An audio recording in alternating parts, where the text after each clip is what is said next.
આણંદ જિલ્લામાં આવેલ બેડવા દૂધ ઉત્પાદક સહકારી મંડળીના સેક્રેટરી શ્રી તથા ચેરમેન શ્રીને ખેડા જિલ્લા સહકારી દૂધ ઉત્પાદક સંઘના મેનેજર દ્વારા તારીખ 26/7/2025ના રોજ એમપી અરજીની બેડવા દૂધ ઉત્પાદક સહકારી મંડળીના ચેરમેન શ્રી સેક્રેટરી શ્રીની મંડળીના કાર્યાલયમાંથી આવેલ અરજી કરનાર અરજદારની મંડળી કક્ષા રૂબરૂ બોલાવી અરજીના જણાવેલ વિગત સંદર્ભે યોગ્ય નિકાલ કરવા અને તારીખ 31/7/2025 સુધીમાં ખેડા જિલ્લા સહકારી દૂધ ઉત્પાદક સંઘના મેનેજરને લેખિતમાં જાણ કરવા જણાવેલ. તેમ છતાં મેનેજર શ્રીના કાયદાને પણ કોળીને પી જતા હોય અને પોતાની બાપદાદાની જાગીર સમજી બેડવા દૂધ ઉત્પાદક સહકારી મંડળીના સેક્રેટરી શ્રી તથા ચેરમેન શ્રી બની બેઠેલા હોદ્દેદારો બંટી ઓર બબલીની ભૂમિકા ભજવી રહ્યા છે.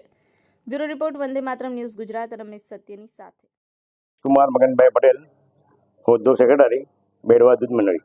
દિનેશભાઈ, સ્થાનિકોના આક્ષેપ છે તપાસકોના કે તમારી દૂધ મંડળીમાં ડુપ્લિકેટ દૂધ ભરવામાં આવે છે, શું કહેશો?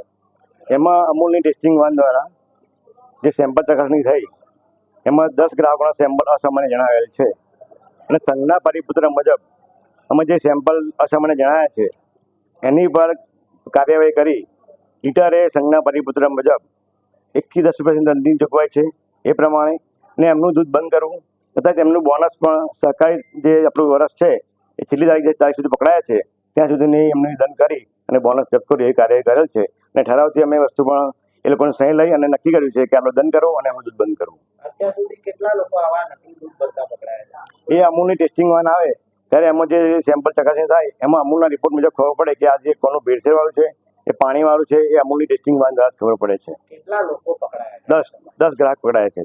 અને એમાં જે સરપંચ અને તાલુકા ભાજપના આગેવાન બી છે, એ વાત સાચી?